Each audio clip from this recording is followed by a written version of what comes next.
Hello tout le monde, dans cette nouvelle vidéo, je vais vous montrer ma dernière réalisation qui est un banc test pour des dynamos ou des génératrices quelconques ou même des alternateurs.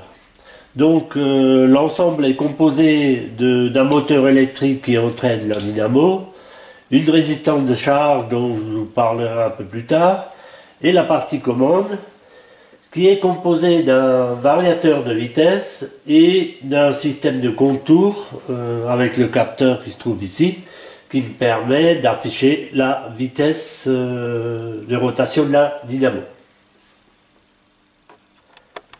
La pièce principale du banc test, c'est ce variateur de vitesse. Donc il est alimenté en 220 volts monophasé pour des raisons de facilité d'alimentation, et il me recrée du 220 volts triphasé pour l'alimentation du moteur électrique. Il permet aussi de changer le sens de rotation du moteur d'entraînement, une fois à gauche, une fois à droite, ce qui simplifie les choses quand on veut tester des équipements différents. Voilà, bon, il y a beaucoup d'autres avantages que je ne vais pas détailler ici, parce que je ne les utilise pas vraiment. Donc pour avoir une idée de la vitesse de rotation de la génératrice ou de la dynamo, j'ai placé un contour en face avant. Donc ce contour est associé à un petit capteur, ici, et un aimant qui est placé sur la poulie. Donc il est assez facile à mettre en place et à monter, il suffit de la mettre sur la poulie en acier. Donc à chaque fois que ça passe devant, ça compte les tours. Voilà. Une partie importante du dispositif, c'est la charge de la dynamo. Comme je ne possède pas de charge électrique ou électronique, ni de résistance réglable assez puissante, j'ai réalisé cette résistance électrique avec du fil inox. La résistance du fil est en fonction de sa longueur, de sa section et de sa résistivité électrique. J'ai donc défini sa longueur en appliquant une formule dérivée de la loi d'Ohm qui est R est égal à ρ L sur S. Avec L, qui est la longueur du fil en mètres, S, la section du fil en mètres carrés, et ρ, c'est la valeur de la résistivité du fil en ohm mètres. ρ valant environ 70-8 ohm mètres à 20 degrés. Pour de l'inox. Donc avec un fil de longueur 6 mètres et de diamètre 2 mm, j'ai obtenu une résistance qui est de l'ordre de 1,2 ohms. Pour faire varier la valeur de la résistance de la charge, je me déplace sur le fil inox avec un système de vis et écrou. Alors je ne peux pas le faire en marche comme sur une charge électronique, mais ça convient pour pratiquement toutes les applications du banc test. Un petit mot sur la dynamo que je suis en train de tester. C'est une dynamo de marque Parirone de type A, voir le schéma interne ci-dessus. Ses caractéristiques sont les suivantes: tension nominale 6 volts. Mais en l'absence de régulateur, sa tension peut monter allègrement à plus de 20 volts. Courant maxi de sortie environ 30 ampères. Pour terminer, une démo du fonctionnement du bon d'essai.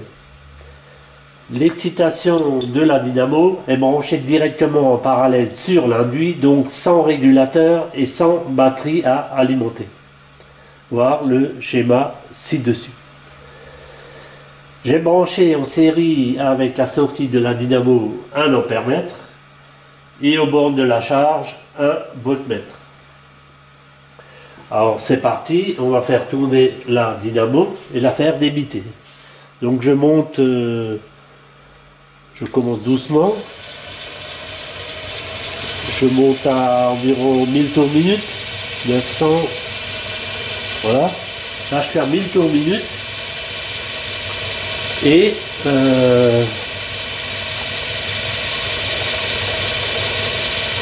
l'ampère-mètre et le voltmètre, on va lire les valeurs.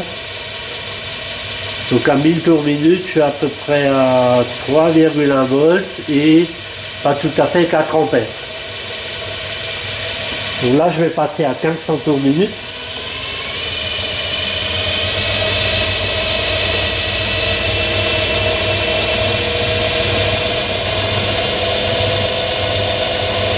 Voilà, un peu plus, un peu moins.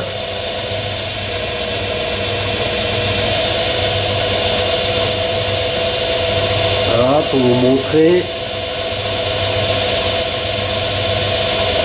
Je suis à environ 1500 tours minute.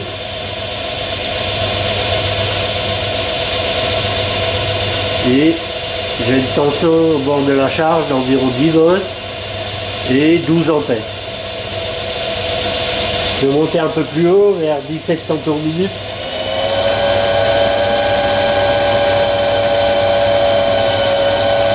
Voilà, là j'ai à peu près un peu plus que 12 volts et ou pratiquement 13 volts et environ 14 à 15 ampères.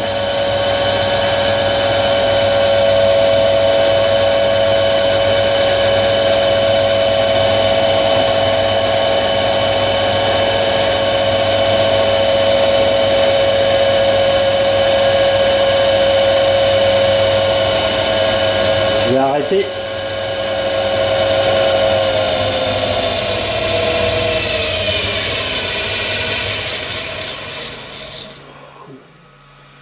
Dernière petite démo, que se passe-t-il si j'inverse le sens de marche? Donc en marche normale, dès que je monte à plus de 800 tours ou 900 tours, ça commence à débiter. Voilà. Donc là, je vais inverser le sens de marche. Voilà. J'ai inversé le sens de marche, donc ça va tourner dans l'autre sens. Je monte à 600, 900, 1000, là je suis en gros à 1000 tours minute. Voilà. Et donc, si je me tourne vers les appareils de mesure,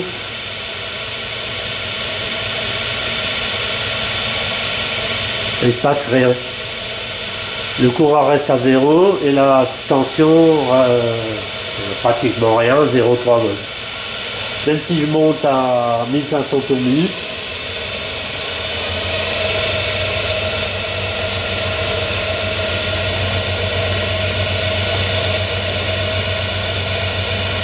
il n'y a rien.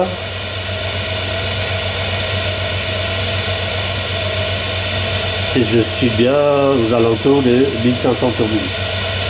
Donc le sens de rotation a une grande importance sur les dynamos. On va arrêter. Voilà. Je repasse dans le sens normal.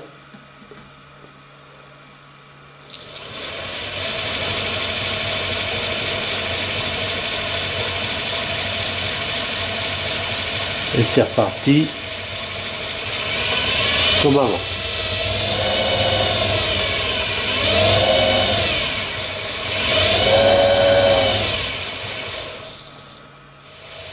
En conclusion, ce petit bon d'essai marche pas mal.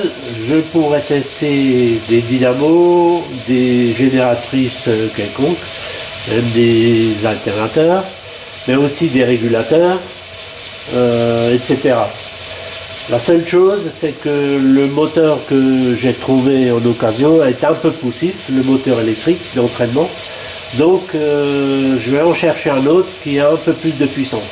Parce que quand je tire vraiment de la puissance sur la dynamo, ben, sa vitesse de rotation s'écroule un peu. Voilà, cette vidéo est terminée. N'oubliez pas de vous abonner à ma chaîne et de me faire des likes. Bye bye!